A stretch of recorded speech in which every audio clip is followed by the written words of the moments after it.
O início dessa temporada veio com algumas boas surpresas e agora continuou com alguns novos animes e até continuações, nos dando mais uma sequência interessante. Então bora ver essa segunda leva de animes que a gente teve agora nessa primeira temporada de janeiro. E aí, meus queridos, algumas semanas atrás saiu um vídeo aqui no canal falando sobre as duas primeiras, basicamente, semanas dessa temporada de janeiro, falando mais especificamente sobre os novos animes. Só que agora, mais pro final do mês, saiu algumas outras obras também que não apareceram lá naquele outro vídeo. E além delas, teve alguns outros animes que eu acabei não citando, porque no início, pelo menos, não tinha algo tão interessante ou relevante pra falar. Por isso que agora vai ter uma mescla de novos animes, continuações e outros que não são do final do mês, né, mas agora, ali pelo quarto, quinto e sexto episódio, eles começaram a entregar algo mais interessante. E caso tenha caído de paraquedas aqui, eu vou deixar nos cards e também na descrição do vídeo o link pra vocês darem uma conferida no primeiro vídeo. E na descrição ainda eu vou deixar o nome de cada obra que eu citar, em qual streaming ou site não oficial você vai poder encontrar cada uma delas,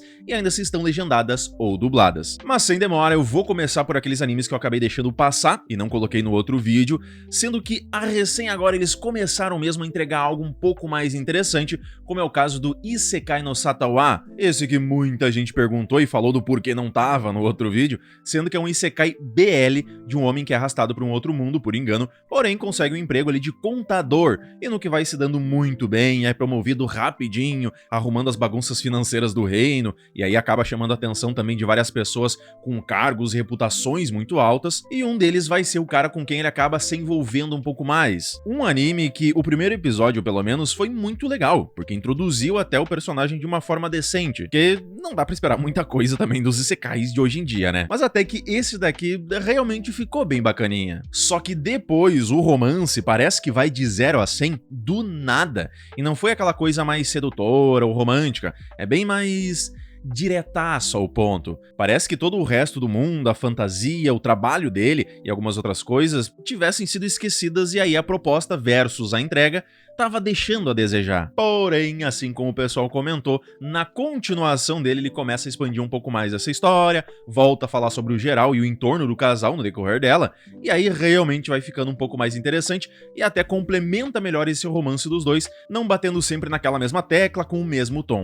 E de um BL para um Yuri, a gente teve o Roll Over and Die, um Dark Fantasy, que o pessoal que acompanha o canal sabe que eu simplesmente adoro esse tipo de história, e aqui a gente tem uma garota escolhida para ser uma heroína, mas por ser fraca demais é vendida como escrava e sofre várias atrocidades, até descobrir que ela não é fraca não, na realidade, dependendo de como utiliza o poder dela, pode ser muito roubadaça. E o Yuri, ele vai estar presente quando ela acaba salvando uma outra escrava e acabam fugindo juntas, entrando depois no meio de uma conspiração gigantesca do reino, igreja e tudo mais. O início desse anime foi aquela coisa clichê bem sensal, até tá bonitinho, tem uma animação ok ali pra um anime mais de baixo orçamento mesmo, mas era só uma ideia meia bomba já super utilizada. Só que no decorrer, no finalzinho do terceiro episódio, mas mais na continuação, quarto e quinto, mostra muito melhor essa peculiaridade do poder dela, que é da reversão, então tudo que for maldição, na verdade vai beneficiar, e os buffs e curas vão machucar ela.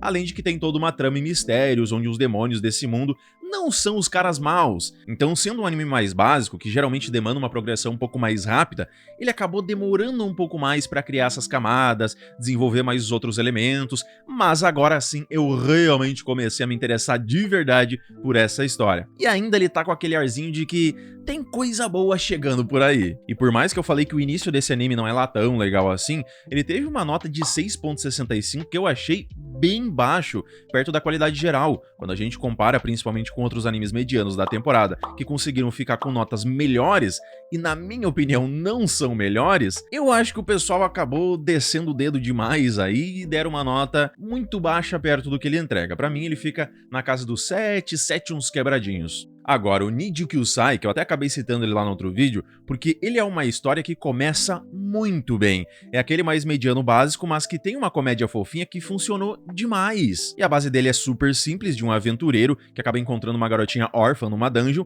e aí acaba cuidando dela, tendo aquela relação meio que de pai e filha, com uma comédia super divertida, a garotinha tentando ficar mais forte ou demonstrar que consegue derrotar um monstro, mas não rola. Só que aí, no finalzinho já do primeiro episódio, eles acabam descobrindo uma questão dela, que, de novo, eu não vou dar spoilers aqui, mas é algo que fica ali numa questão mais 18. E aí eu, assim como muitos outros que comentaram, não entendi do porquê. Pra que eles fazem isso daí? Na sequência do anime, ok, não é algo que realmente vai afetar a história, ou que eles fiquem sempre martelando em cima disso a todo momento. Volta ali pra um lance um pouco mais fofinho, agradável, mas aí, do nada, de novo, não sei por que raios, o cara pergunta se elas se apaixonassem por ele lá no futuro, ele poderia algo a mais. Olha pra quem ele tá falando isso. Que nível de doença a pessoa tem que ter pra tá fazendo uma história bonitinha e no meio me colocar essas coisas. E o pior é que o diretor, ele poderia muito bem ter mudado na história a frase, ido por algum outro lado, porque tava literalmente criando uma vibe legal de novo. Até parecia que as garotinhas, né, que agora são duas, iam até receber uma mãe que se apaixonou ali perdidamente pelo cara, mas de novo fez um anime que tinha tudo pra ser legal virar uma atrocidade. E mais um que, assim como o anterior, foi uma certa decepção, obviamente que na minha opinião, né, foi o Darwin de Hen, o anime sobre o híbrido de macaco e humano, que acaba crescendo em meio a uma família humana, aprende a falar e agir como humano normal, indo até pra escola e se envolvendo em várias tramas com o governo, terroristas e algumas outras coisas. E antes de lançar, eu até dei alguns créditos, porque a equipe pra essa adaptação literalmente tinha uma galera muito legal. Até a história podia ter uma construção interessante ali sobre crítica social, com dilemas, uma questão mais filosófica e política bem forte, que poderia dar algo bem interessante. Mas ficou tudo tão forçado, o lance dele ter sido criado sem ninguém descobrir, e aí vai pra escola do nada como se fosse a coisa mais comum, sendo que ele tava sendo procurado há muito tempo, e todos os assuntos filosóficos e tal, eles quase não existem, e se existirem, são de uma falta de profundidade que faz com que nada seja minimamente fluido nisso daqui. Eles até tentam colocar algumas frases com um pouco mais de efeito, como ele perguntando qual a diferença de matar outras espécies e não os humanos pra comer, mas como é algo muito forçado, isso acaba não criando nada. Aquela sensação de perigo, do que ele pode estar pensando, ou o que ele pode fazer, literalmente não existe. E aí ele sendo de uma esperteza tremenda e todo o resto do governo, as pessoas, os terroristas, de um nível muito baixo, faz com que eles falhem miseravelmente na tentativa de criar um clima mais tenso ou com uma profundidade a mais de reflexão. Já o Prism Rondo, esse sim foi uma baita de uma surpresa, até saiu no vídeo de surpresas que a gente teve aqui de janeiro, tendo lançado todos os 20 episódios no mesmo dia e maravilhosamente todos dublados em português BR pela Netflix. E o que eu não tava dando nada no início foi uma história tão boa de ver, porque ele acaba misturando vários elementos, mas tem essa temática da Europa ali do século XIX, quase 20, que foi muito bem retratada. Em questões de animação tá bem acima da média, ainda mais que fala sobre artes, então vai ter aqueles detalhes a mais, e ainda os personagens, em especial a protagonista, tem aquele carisma que cativa, e isso ajuda demais na história toda. A base é de uma garota japonesa que vai pra Londres em busca do sonho de se tornar uma grande pintora, e aí entra pra uma renomada escola de tudo que é tipo de artes, fazendo amigos e também um rival, que é o número 1 desse lugar. E aí ela vai precisar ser a nova número 1 em pouco tempo, senão ela vai ser obrigada a voltar pro Japão. Obviamente que isso daqui vai ter um romance, mas o legal é que ele não é necessariamente o tema principal. Ficando mais de fundo, ele acaba dando espaço para todo o resto da história, os cenários, o crescimento dos personagens e a interação entre eles brilharem muito mais. E isso vai evitar tanto de ser só mais um clichê, quanto dar profundidade, mais equilíbrio e ainda valoriza mais cada detalhe do anime. E indo agora para as continuações, que até teve uma galera nesse início de temporada, e para muitos eles salvaram ela, a gente começa com a Frieren, que talvez tinha muita gente, assim como eu, aflito, sem saber se iam conseguir manter o mesmo nível da primeira, e realmente não, porque eles melhoraram mais ainda. Continua, claro, passando aquela vibe boa, com boas reflexões, a ambientação tá impecável, nas viagens, aventuras dele, com essa musiquinha de fundo, a simplicidade, a calmaria e o foco nos detalhes. A sensação que eu tenho é que eu literalmente tô participando disso tudo, que eu tô no mundo de fantasia e tô no meio de uma aventura. E agora dá essa sensação que literalmente melhorou mais ainda, porque já se foram as introduções aos personagens e a relação do casal aí, por exemplo, já começa de fato a dar os primeiros passos, como a Fern dando uma indireta dizendo que vai estar sozinha amanhã, aí quando ele chama pra sair, ela aceita. Cara, isso daqui é muito bom, é muito divertido da gente ver. Ainda mais depois que ela só vaza, deixa o livro no chão e ainda tem a porta aberta. Depois a gente ainda tem a Frieren ali toda relaxada com picolé, ela fazendo altas birras lá no passado, e ainda teve vários outros momentos que a gente teve melhorias, mas muitos acréscimos na história. Como nessa cena da luta contra o demônio da espada, metade disso aqui não aconteceu, é uma passagem até bem mais rápida e direta, assim como tantas outras que vão somando para entregar algo mais completinho ainda. E ainda nessa mesma cena do demônio da espada, quando a Frieren olha pra cima, muita gente acredita que isso aí foi uma referência ao meme dela que rolou lá no final do ano passado, quando um cara fez uma fanart tentando desenhar um ângulo em específico, e aí acabou usando a Frieren como exemplo, e viralizou tanto que várias outras pessoas e até os mangakas entraram na brincadeira. E aí, como essa cena ela não existe no mangá, o que você acha que o pessoal pensou? Óbvio que poderia ter sido uma referência àquele meme, né? O que é bem questionável, mas a questão é que no finalzinho do ano passado, quando literalmente explodiu essa imagem dela, o anime já tava ali nos finalmente pra ser finalizado. Então é difícil que tenha literalmente sido proposital, né, uma referência direta ao meme, mas também não dá pra gente descartar e dizer que, eles podem ter feito às pressas alguns poucos frames, né, pros fãs adorarem a obra mais ainda. No Jujutsu Kaisen, esse início de terceira temporada, que deu muito o que falar, porque teve quem gostou, outros que odiaram, aqueles que dizem que foi muita falação, teve a treta da luta da Maki, né, que aqui no ocidente recebeu uma baita de uma nota, e lá no Japão foi horrível, e assim... Eu, particularmente, gostei do que vi. Essa explicação toda, que comeu um episódio inteiro, não me desagradou, porque ela foi feita com exímio, que literalmente ficou interessante da gente ver. Até por ser a primeira vez que a gente escuta a voz do Tengen, que na realidade é feminina, e eu não tava esperando isso, mas foi muito legal. Deu aquela quebra de expectativa pro lado bom. Embora o que me chateie um pouco no Jujutsu não é a explicação em si, como eu falei, né, ela ficou sim muito boa, mas é o fato da história ser tão estranhamente planejada que necessita de uma explicação quilométrica para algo que deveria ser criado e explicado durante a história. E aí sim a gente teria uma fluidez a mais. Por isso que para mim parece que do nada essa história ela muda para algo totalmente sem sentido, né, que não parece ter relação ou fazer parte dos poderes, em como as coisas funcionam, ou desse mundo em qualquer questão. É algo tão novo, com regras e esquemas totalmente próprios, que literalmente parece que ele caiu de paraquedas ali. Mesmo que a gente saiba que é uma espécie de um ritual, ele ainda assim se mostra ser muito mais um jogo, tanto que é o Culling Game, cheio de regras pra, enfim, quase que decidir o rumo do mundo. Então é isso, a sensação é de que algo foi forçadamente posto na história. Agora, essa luta da Maki aí, eu honestamente não tenho muito o que falar,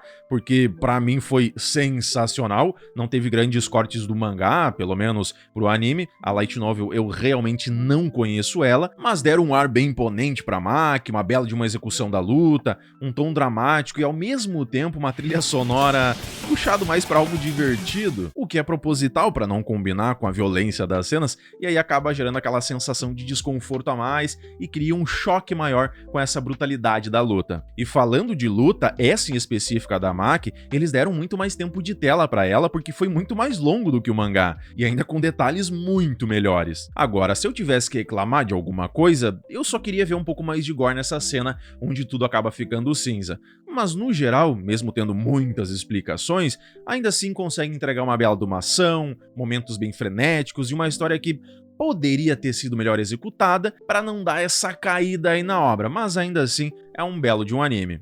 Já o Hell's Paradise, ou Jigokuraku, eu gosto muito desse tipo de história porque ele é bem direto com praticamente tudo.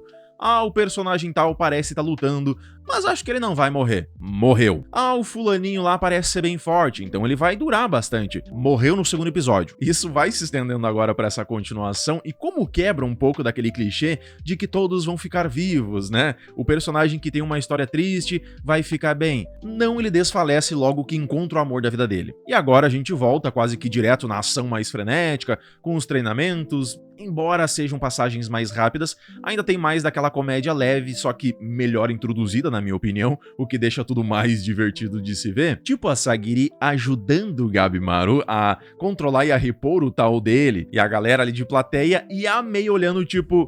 Eita, não é, mas parece muito o fanzon ali que o pessoal faz lá dentro das casinhas. Mas essa posição e essa cena em específico não tem como passar batido também, né? Agora, o Strange Fate da franquia Fate é um anime fabuloso que tá com uma animação, ambientação, personagens e história no geral muito boa, e não tem um lugar falando direito sobre ele. Talvez porque fazia um bom tempo até que não saía algo sobre ele, no mais foi um prólogo desse Strange Fate lá em 2023, ou talvez porque ele funciona como um spin-off dentro do universo do Fate, e aí só por isso acabam assumindo que o público já tem alguma familiaridade com os conceitos básicos da franquia, e aí quem cai de paraquedas aqui pode acabar não entendendo muita coisa dela, ou não tão bem quanto deveriam, e aí acabam deixando passar vários outros elementos, por não ter essa familiaridade boa com alguns servos, por exemplo, já conhecidos, o que daria uma experiência bem diferente se já tivesse visto a história anterior. Mas mesmo assim eu diria que, você conhecendo ou não, dá uma olhada rápida numa sinopse por aí pra entender a base da base,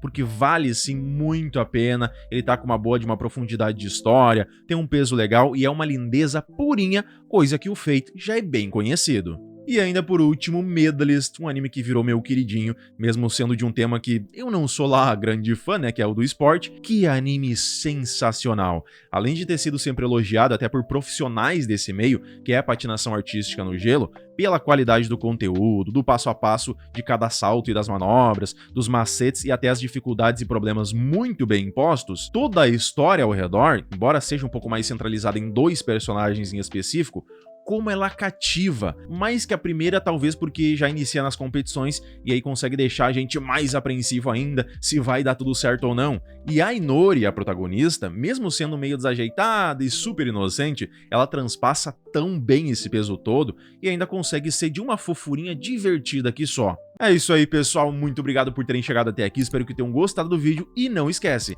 caso não tenha visto a primeira parte, o outro vídeo, vai estar aqui o link na descrição do vídeo. Não esquece de curtir para dar aquela mega força pro canal e se inscrever para não perder nenhuma indicação, review e novidades sobre o mundo dos animes. Meu muito obrigado e valeu!